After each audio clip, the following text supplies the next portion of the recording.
راز کی لکیر۔ وہ پہلی بار اسے بارش میں دیکھتا ہے۔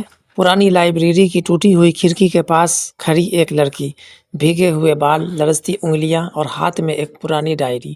وہ بس اسے دیکھتا رہتا ہے، جیسے وقت تھم گیا ہو، جیسے دنیا کی ساری آوازیں خاموش ہو گئی ہو۔ لیکن اگلے لمحے کچھ ٹوٹتا ہے، ایک ہلکی سی آہٹ، اور وہ لڑکی غائب ہو چکی ہے، جیسے وہ کبھی وہاں تھی ہی نہیں۔ وہ یعنی عارف ایک ناول لکھنے والا مصنف تھا۔ اس کی زندگی کہانیوں سے بھری ہوئی تھی، ہر کہانی ادھوری، جیسے اس کے دل کا ایک کونا جو برسوں سے خالی پڑا ہو۔ اس دن کے بعد اس کی ہر تحریر، ہر خیال صرف اس لڑکی کے گرد گھومنے لگتا ہے۔ وہ لڑکی جو شاید خواب تھی، یا شاید حقیقت سے بھی زیادہ قریب کوئی راز۔ چند دن بعد عارف کو وہی لڑکی ایک گمشدہ کتب خانے میں پھر نظر آتی ہے۔ اس بار اس کے ہاتھ میں نہ کوئی ڈائری ہوتی ہے، نہ کوئی کتاب، بس ایک سوال بھری نظر جو کہہ رہی ہو، کیا تم مجھے پہچانتے ہو؟ وہ دونوں ایک دوسرے کی طرف پڑھتے ہیں، باتیں کرتے ہیں، پر ہر بات کے ساتھ کوئی نہ کوئی خلا اور الجھن بڑھتی ہی جاتی ہے۔ اس کا نام تھا ماہرہ۔ اس کی باتوں میں ایک عجیب سی اداسی تھی، جیسے وہ کسی گہرے زخم کو چھپا رہی ہو۔ ماہرہ اکثر رات کو اچانک غائب ہو جاتی ہے، کبھی عارف کو گمشدہ مقامات پر بلاتی، پرانی کوٹھیاں، ویران راستے، یا پھر وہی لائبریری جہاں ان کی پہلی ملاقات ہوئی تھی۔ ایک دن عارف اس کے پیچھے پیچھے ایک سنسان حویلی تک پہنچ جاتا ہے۔ اندر داخل ہوتے ہی اسے وہی پرانی ڈائری نظر آتی ہے جو اس دن ماہرہ کے ہاتھ میں تھی۔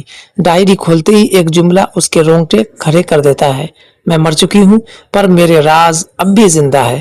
عارف کو کچھ سمجھ نہیں آتا۔ وہ بھاگ کر باہر نکلتا ہے، لیکن دروازہ بند ہو چکا ہے۔ ماہرہ اس کے پیچھے کھڑی ہوتی ہے۔ اس بار اس کے چہرے پر نہ کوئی مسکراہٹ ہے، نہ کوئی نرمی، بس ایک گہری سنجیدگی۔ تم سچ جاننا چاہتے ہو عارف؟ ہاں، پر تم کون ہو؟ ماہرہ بتاتی ہے کہ وہ اس حویلی میں 20 سال پہلے قتل کر دی گئی تھی۔ اس کی لاش کبھی نہیں ملی، اور اس کا قاتل اب بھی آزاد ہے۔ اس کی روح تب تک سکون نہیں پا سکتی جب تک وہ قابل بے نقاب نہ ہو۔ اور اب ایک کہانی کار نہیں، وہ ایک راز کا حصہ بن چکا تھا۔ وہ ماہرہ کے اشاروں پر عمل کرتے ہوئے قاتل کی تلاش شروع کرتا ہے۔ راز پر راز کھلتے ہیں، اور آخر میں وہ جان جاتا ہے کہ قاتل کوئی اور نہیں بلکہ عارف کا اپنا باپ تھا، جو برسوں پہلے اس حویلی کا وارث تھا۔ آخری منظر میں عارف اس قاتل کو قانون کے حوالے کرتا ہے۔ ماہرہ کی روح اسے الوداع کہتی ہے اور پہلی بار مسکراتی ہے۔ عارف کی آنکھوں میں آنسو ہوتے ہیں، وہ محبت جو پا نہ سکا، وہ درد جو کسی کے انصاف میں بدل گیا۔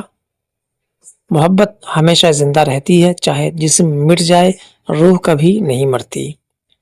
عارف نے اپنی محبت کو پانے کے لیے، یا یوں کہہ لیجئے اپنی محبت کو انصاف دلانے کے لیے، اپنے باپ کو ہمیشہ کے لیے قانون کے حوالے کر کے پھانسی کے پھندے پر لٹکا دیا، لیکن اپنی محبت اور اپنی وفاداری کا ثبوت دیا۔ یہ کہانی اچھی لگی ہو تو اسے لائک، شیئر، اور چینل پر نئے ہو تو چینل کو بھی سبسکرائب کر